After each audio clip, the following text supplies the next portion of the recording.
I honestly believe Jesus was one of the most toxic relationships I've ever had in the entirety of my life. You shouldn't keep your magic in the dark. Like, this is your soul. You need to share it to the world. Let it rain on me now. So be it, so it is.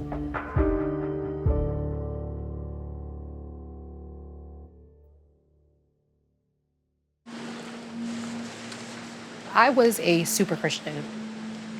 I was raised in the church. I was a worship leader. I'm like singing all over the place and touring over here and crying out to God.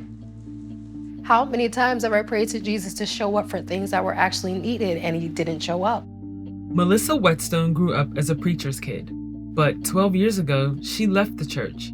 She says the community felt toxic and she didn't feel a personal connection to Jesus. Hi, how are you? I need the frankincense and myrrh I see is here. She eventually discovered Lukumi, a religion that was brought to Cuba by enslaved West Africans. It's just a beautiful thing to be a part of. It's a beautiful community spirit. You're learning and growing with other people, so I really love it. Black folks have left the church in higher numbers over the last decade than ever before, and younger generations are even less likely to affiliate with the church.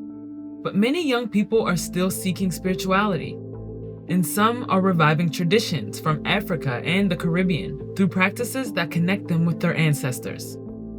This is my boveda, or my altar. A few glasses of water, and that's just for my specific ancestors who watch and look over me. I have liquor that my uncle likes, gotta make sure he still get lit on the other side. I feed them, I talk to them, I spend time with them. Like, this is my place to be. So can you talk about some of the differences in what you study now to what your relationship was with Christianity then? What are you getting out of Lukumi that you didn't find in the I get answers to my prayers. Christian church? That I tell people that all the time. Like, when they're like, what's the difference? I'm like, because my prayers are answered. Like, that's one. When I come to my altar and I pray to my ancestors and I actually take my time to cry out, not only do I get responses, I get physical manifestations and answers. You were born into a household where your dad was a pastor? Yes. How is that relationship with him now, and how did your family react? I'm the black sheep of my family. I love my family to death. They love me, but we don't see eye to eye. They're like, girl, you going to hell, you gonna burn. And I'm like, if I was gonna burn, I'm pretty sure we all be burning together. Ironically, it is often because of that kind of religious conservatism that people move out. Dr. Yvonne Chareau studies African and indigenous religions. A lot of these religions came to the United States after the Middle Passage, after the period of slavery. Like other immigrants, they bring their cultures and their religions. But because when they come to the United States, they're often met with hostility, they tended to be secretive. Can you talk about the role that social media has played? Because especially if we're talking about the younger generation, they might not be as dedicated to being ordained and, kind of doing all these rituals. But if I go up and down my timeline, now everybody's a witch, everybody's burning sage. Prior to the turn of the 20th century, they utilized the internet or whatever media was available in order to be spiritual entrepreneurs. They would sell goods and services. They would treat clients and so forth.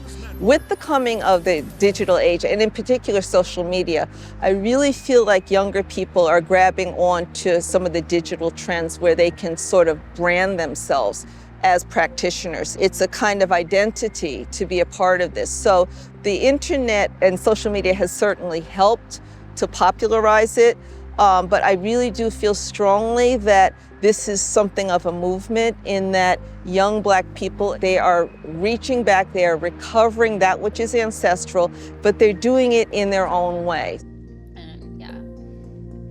So do you want to light the candles? Should we do that? Yeah. Okay, I'm gonna actually carve my sigils in the candle because they're from here.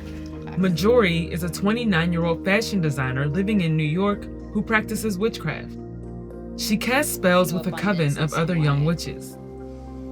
We're making money jars, So we're adding different herbs that manifest prosperity, money, success. I feel like, Hollywood and like in the movies, they kind of like gave this idea that, magic was scary. And it's like, is this scary? It's not.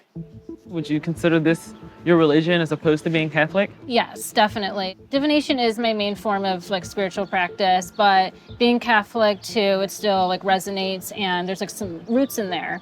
I feel like Catholicism is extremely witchy. I mean, drinking the blood of Christ, the whole sacrament, that's a ritual. Like it is witchcraft. They just don't want to call it that. I just feel like we kind of need to get rid of that taboo mentality of like, this is something that is like evil or, harmful, because it's not at all. It's the complete opposite of that. Do you feel like in the last 5 to 10 years or so that is happening? Because of social media, there's a huge surge of giving a light to the divination community and like witchcraft and everything, and people are now being more vocal about their practice and being more comfortable expressing themselves and showing their craft, and I think that's very beautiful. This is Ultra Magica, or crystals, coming out of the broom closet. So I have the Majori, the punk priestess, here in the flesh. For many young spiritualists, the online community has replaced the one they might have had at church, but without the strict mandates that come with other religions.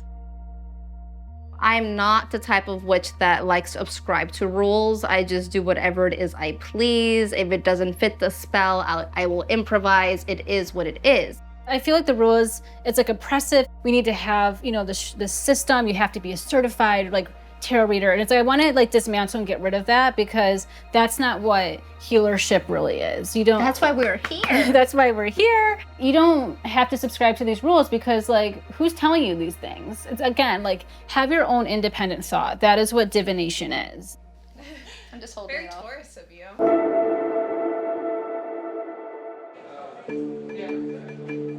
So today we're in Southfield, Michigan for the Detroit Hoodoo Festival, and dozens of spiritualists from around the country have come together. They all practice something different under the African traditional religious practices, but this is significant because 20, 30 years ago, these things were done in secret. So now they're gathering here at this hotel behind me for classes, workshops, there's vendors, and they're all just here to celebrate this new birth of spirituality. I want to thank everybody for coming to the first annual Detroit Hoodoo Festival. And first up, we have a wonderful, powerful priestess, someone who really has a working grasp of the spirit, a working grasp of the traditions, a working grasp of how to facilitate and create changes in your life. So please, if you would, welcome my sister, a powerful priestess, Ms. Ife Abeyu. Beautiful people, how are y'all? First of all, thank you. Ife Abeyu is Melissa's spiritual mentor in the Lukumi faith. The Bible is the biggest spell book known to man. We just don't know how to use it. Ife was initiated into Lukumi 4 years ago, but has been practicing divination through tarot card readings since the 90s. So what was that experience like 20, 30 years ago, reading tarot cards? In New Orleans and stuff, they call you root people, root workers, conjure people, and things like that. So it was taboo. It wasn't as it is now. That was a no-no. You would come after church. When the lights are out, you would come at night and, get your reading or whatever work you need done. But it wasn't out like now. You would go in New York in Central Park and you got a table full of everybody reading. 20, 30 years ago when you were doing tarot and things in secret, could you have imagined that in 2021 you'd be at a Detroit Hoodoo Festival? No. Teaching a class? Now, I will say this. The person that started to do this, to take it out on the road, a lot of spiritual people were against it. They were like, no, it's going to bring a lot of negative. It's going to make spiritual people look horrible. But we still did it because people now have a hunger. How do you see these traditions and these religions evolving in the next 5 to 10 years? I see that more and more people who study this are seeing the health benefits, the mental health benefits, the healing benefits of religion and spirituality. It may not be conventional, it may not be what your parents did, but it's really, this is something that I think is going to grow, and it might be more broadly accepted because it works.